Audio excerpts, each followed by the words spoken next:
الحمدللہ رب العالمین والصلاة والسلام علی خاتم النبیین اما بعد فاعوذ باللہ من الشیطان الرجیم بسم اللہ الرحمن الرحیم۔ اگر آپ حج یا عمرہ پر جا رہے ہیں تو یہ ویڈیو آپ کے لیے ہے۔ اول تا آخر اس کو دیکھ لیجئے، انشاءاللہ عز و جل یہ لیکچر آپ کے سفر حج و عمرہ کو آسان کرنے میں معاون ثابت ہوگا۔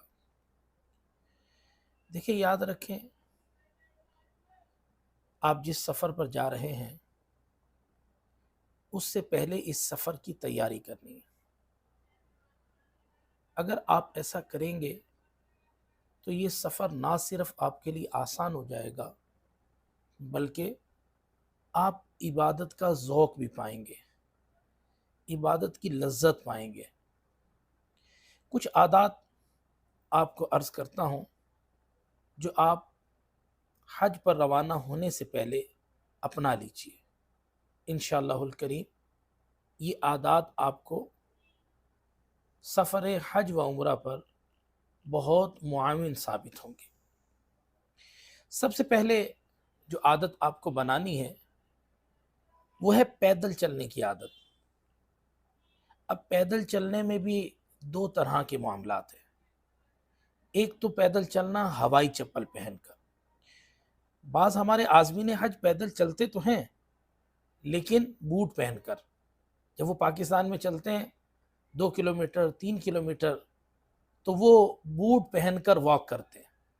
یہ یاد رکھیے گا، بوٹ پہن کر آپ نے وہاں تو حج پر تو بوٹ نہیں پہننے، احرام کی حالت میں آپ بند جوتا نہیں پہن سکتے۔ تو ایسی صورت میں اگر آپ کو ہوائی چپل پہن کر چلنے کی عادت نہیں ہوگی تو بھی مشکل میں آ جائیں گے۔ ایک صاحب حج پر ہمارے ساتھ تھے، اب ان کا کہنا یہ تھا کہ میں تو 7-8 کلومیٹر روزانہ واک کرتا ہوں، لیکن جب حج پر چلنا پڑا ہوائی چپل پہن کر تو مشکل میں آ گئے۔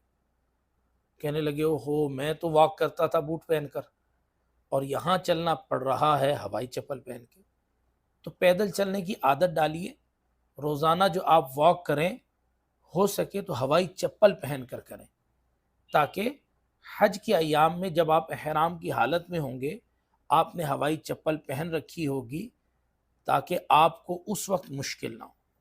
دوسرا، پیدل چلنا عمرہ کی ادائیگی کے وقت، اس وقت ننگے پاؤں ہوتے ہیں۔ مسجد الحرام میں طواف ننگے پاؤں کیا جاتا ہے، سعی ننگے پاؤں کی جاتی ہے۔ میں مردوں کی بات کر رہا ہوں، خواتین موزے بھی پہن سکتی ہیں، جرابیں بھی پہن سکتی ہیں، انہیں اجازت ہے۔ میں مردوں کی بات کر رہا ہوں کہ انہیں ننگے پاؤں طواف کرنا ہوتا ہے، ننگے پاؤں سعی کرنی ہوتی ہے۔ اب اس صورت میں ننگے پاؤں چلنے کی عادت نہیں ہوتی، تو میں عرض کروں گا کہ سفر حج اور عمرہ پر روانہ ہونے سے قبل آپ ماربل پر، گھر کے فرش پر روزانہ آدھا گھنٹہ، پونا گھنٹہ، 1 گھنٹہ ننگے پاؤں چلنے کی بھی عادت بنائیں۔ انشاءاللہ الکریم یہ بنائی ہوئی عادت آپ کو حج اور عمرہ پر کام آئے گی۔ ایک اور عادت جو آپ کو اچھی اپنانی ہے وہ ہے کہ احرام کی چادریں پہن کر گھر میں کچھ دیر رہا کریں۔ جب آپ گھر آئے فری ہو کر اپنے معاملات سے، کام کاروبار سے، یا اپنے یوں کہہ لیجئے کہ جاب وغیرہ سے، تو آپ گھر آ کر کوئی آدھا گھنٹہ کے لیے، 1 گھنٹے کے لیے، 2 گھنٹے کے لیے احرام کی چادروں میں رہیں، تاکہ آپ کو ان چادروں کی عادت پڑ جائے۔ اور انہی چادروں میں واش روم بھی جائیے تاکہ واش روم کے معاملات بھی کرنا آتے ہوں احرام کی حالت میں۔ تو پھر بیٹھیں، اٹھیں، لیٹیں اس کے ساتھ۔ تو دیکھنے میں آیا کہ وہاں پر احرام سنبھلتے نہیں حاجیوں سے، اور پھر وہ اٹھتے بیٹھتے بے پردگی ہو رہی ہوتی جو کہ حرام ہے۔ تو اس بے پردگی سے بچنے کے لیے احرام بوجھ نہ لگے، بعض تو احرام کو بوجھ سمجھتے ہیں بیچارے، وہ باندھنا نہیں آتا، پریکٹس نہیں ہوتی، تو اس لیے بوجھ لگتا ہے کہ جی یہ کب اترے گا، بار بار پوچھ رہے ہوتے ہیں کہ ہم یہ احرام سے کب آزاد ہوں گے۔ بھائی یہ آزادی کا نہیں ہے، تو بڑی پیاری چیز ہے، لیکن اس کی پریکٹس اگر ہوگی، اچھی عادت آپ پاکستان سے ڈال کر جائیں گے تو انشاءاللہ الکریم آپ دیکھیں گے کہ وہاں پر آپ کو اٹھنے میں، بیٹھنے میں، لیٹنے میں، سونے میں کوئی پرابلم نہیں، کیونکہ آپ کو احرام کی حالت میں سونا ہے۔ یہ 2.5 دن تو آپ کے پاس احرام رہے گا نا، آپ کے جسم پر رہے گا، تو آپ کو اس میں سونا بھی ہے، واش روم بھی جانا ہے، تو سوتے وقت احرام کیسے خیال رکھنا ہے؟ تو بعض بیچارے چونکہ احرام پہننے کی عادت نہیں ہوتی تو وہ پھر بے پردگی ہو رہی ہوتی ہے سوتے وقت۔ تو برائے مہربانی اس کی بھی عادت بنا لیجئے، انشاءاللہ الکریم یہ عادت آپ کو بہت فائدہ دے گی۔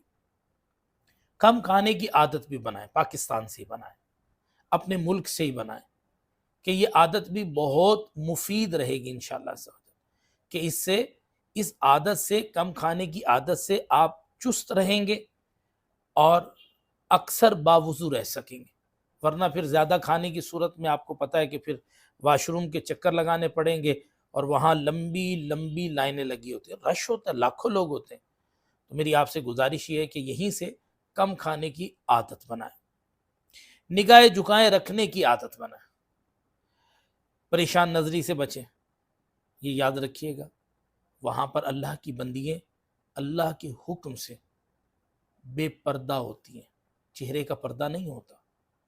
اب ایسی صورت میں اگر پریشان نظری کی عادت ہوئی، ادھر ادھر دیکھنے کی، نگاہ اٹھا کر دیکھنے کی، تو پھر گناہ میں پڑ سکتے ہیں۔ اس لیے نگاہیں جھکائے رکھنے کی عادت بنائیں۔ اور ایک آپ کو گر کی بات بتاؤں، اگر آپ یہ چاہتے ہیں کہ سفر حج اور عمرہ میں آپ خوب برکتیں حاصل کریں، گناہوں سے بچیں، تو 2 چیزوں کی حفاظت کیجیے گا، اس کی عادت بنا لیں، ایک نظروں کی اور دوسرا زبان کی، ورنہ اگر ان کی حفاظت نہ ہوئی تو یقین جانیے کہ بڑی مشکل میں پھنس سکتے ہیں۔ اللہ مجھے اور آپ کو اپنی امان میں رکھے۔ تسبیح پڑھنے کی عادت بنائیں، ہاتھ میں پکڑنے کی عادت بنائیں، دانے والی تسبیح لینا چاہتے ہیں وہ لے لیں، ڈیجیٹل تسبیحیں ملتی ہیں وہ لے لیں، لیکن اس کی بھی عادت بنائیں۔ جن کی عادت نہیں ہوتی تو وہ 8 10 تسبیحیں گم کیے ہوئے ہوتے ہیں ایک سفر حج میں، تو عادت بنائیں۔ اس کے علاوہ چہرہ ننگا کر کے روشنی میں سونے کی عادت بنائیں۔ وہاں پر ظاہر سی بات ہے کہ روم اکٹھے ہوتے ہیں، 5 6 7 8 افراد کے، اب وہاں تو لائٹ جلی ہوئی ہوتی ہے، تو کوئی جاگ رہا ہے، تو کوئی کچھ کر رہا ہے، تو کوئی کچھ کر رہا ہے، تو ایسی صورت میں آپ مشکل میں آ جائیں گے۔ اچھا، شور میں سونے کی بھی عادت بنائیں، ٹھیک ہے، وہاں ظاہر سی بات ہے تو 5 6 7 افراد کا روم ہوتا ہے، تو اب وہ کوئی فون سن رہا ہے، تو کوئی تلاوت سن رہا ہے، تو کوئی نعت شریف سن رہا ہے، تو کوئی کسی کا بیان سن رہا ہے، اس انداز سے اب کس کو آپ سمجھائیں گے کہ بھائی آپ چپ ہو جاؤ، آپ یہ کر لو، آپ یوں کر لو، آپ فون نہ سنو؟ تو بہتر یہ ہے کہ اتنے ساروں کو سمجھانے سے خود کو سمجھا لے۔ تو اس کی بھی عادت بنائیں، روشنی میں سونے کی۔ بعض کو ایسی پکی عادت ہوتی ہے، اندھیرا نہ ہو تو نیند نہیں آتی، تو آپ مشکل میں پڑ جائیں گے۔ تو عادت پاکستان سے بنا لیں روشنی میں سونے کی، اور دوسرا شور میں سونے کی، شور بھی ہو رہا ہو تو سو سکے۔ فون وائبریشن پہ رکھنے کی عادت یہیں سے بنائیں، اپنی عادت بنا لیں کہ وائبریشن پر فون ہو تو میرا نظام چل جائے، میں پریشان نہ ہوں۔ کی موڈ، واش روم، اس کو یوز کرنا ضرور سیکھیں۔ جن کے ہاں نہیں ہے، جو استعمال نہیں کرتے، یا جن کے ہاں اس طرح کے نہیں ہیں، بھی گھر میں بعض کے نہیں ہوتا کموڈ، اکثر کے نہیں ہیں بلکہ یوں کہہ لیجئے، تو انہیں تو ضرور کموڈ سیکھنا چاہیے، اس کی پریکٹس کرنی چاہیے۔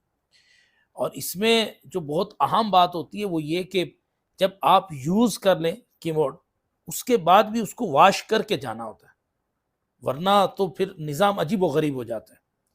اور اس میں آپ کو تھوڑی سی عرض یہ کروں گا، تھوڑی سی احتیاط عرض کرتا ہوں کہ جب آپ جائیں واش روم میں کموڈ یوز کرنے کے لیے، تو اس کی جو اوپر گول والی سطح ہوتی ہے اس پر عموماً کسی کے پیشاب وغیرہ کے چھینٹے اور اس طرح کی چیز ہوتی ہے، بے احتیاطی سے جو پہلے گیا وہ بے احتیاطی کر گیا، تو آپ کیا کریں، آپ اس کا جو شاور ہوتا ہے فاصلے پہ ہو جائیں، یہ نہ وہ اپنے اوپر ہی چھینٹے ڈال لیں، اور دور ہاتھ کر کے اور وہاں یوں پانی بہا لیں، تاکہ اگر کوئی پیشاب کے قطرے وغیرہ ہوں تو آپ کے احرام یا جسم پہ لگنے کی صورت میں آپ کا جسم یا احرام ناپاک نہ ہو، اور پھر بعد میں بھی ہو سکے تو اس کو صاف کر کے پھر آئیں، کہ یہ اچھا ہے کہ آپ نے اکٹھے وہاں پر رہنا ہے ایک دوسرے کا خیال رکھیں گے تو بہتر ہو جائے گا۔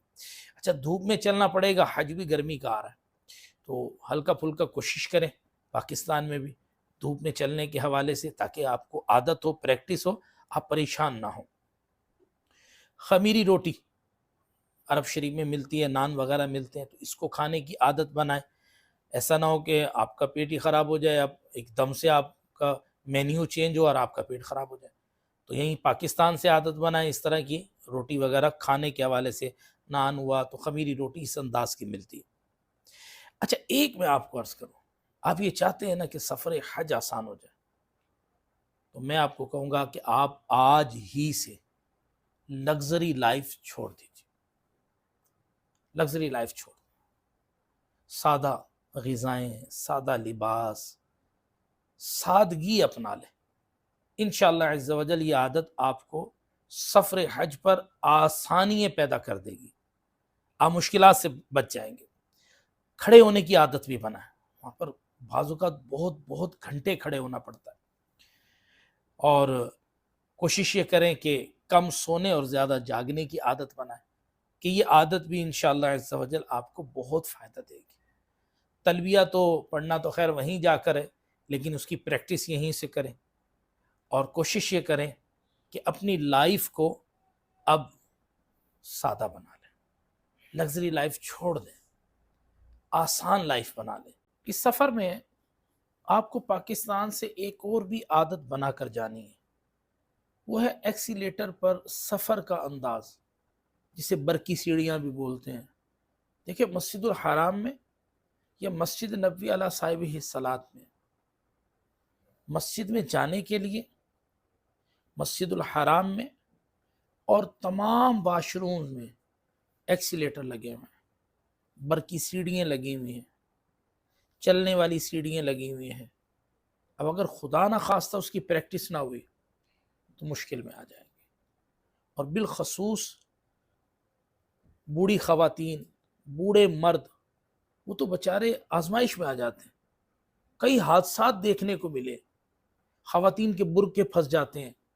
اس لیے میں مشورہ دوں گا کہ خواتین اپنے جو برقعے ہیں وہ تھوڑا سا ٹخنوں کے پاس رکھیں، بٹ ٹخنے چھپ جائیں، نیچے تک وہ نہ لگے، ورنہ وہ اس میں پھنس جاتے ہیں۔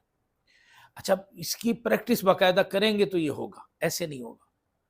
اس کی پریکٹس کیسے کریں؟ یہ مالز وغیرہ میں یہ عموماً لگے ہوتے ہیں نا ایکسیلیٹرز، یا میٹرو سٹیشنز پر آپ چلے جائیں اور وہاں پر اپنے بزرگوں کو جو حج پہ جا رہے ہیں یا جا رہی ہیں ان کو پریکٹس کروائیں۔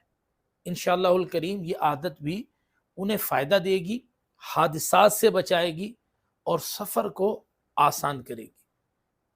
امید ہے کہ یہ اچھی عادتیں آپ کو سفر حج میں فائدہ دیں گی، آپ کے سفر کو آسان کریں گی۔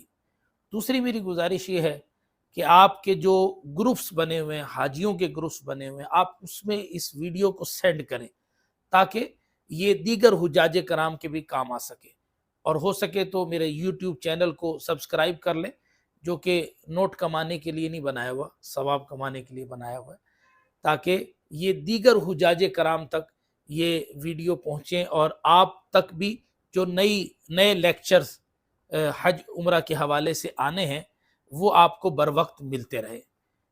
اللہ پاک سے دعا ہے اللہ پاک آپ کے سفر کو آسان اور مقبول فرمائے۔ جہاں جہاں آپ اپنے لیے دعا کریں، ملک پاکستان کی سلامتی کے لیے بھی دعا کریں، اور مجھ گناہگار کے لیے بھی۔ اللہ پاک مجھے اور آپ کو عمل کی توفیق عطا فرمائے۔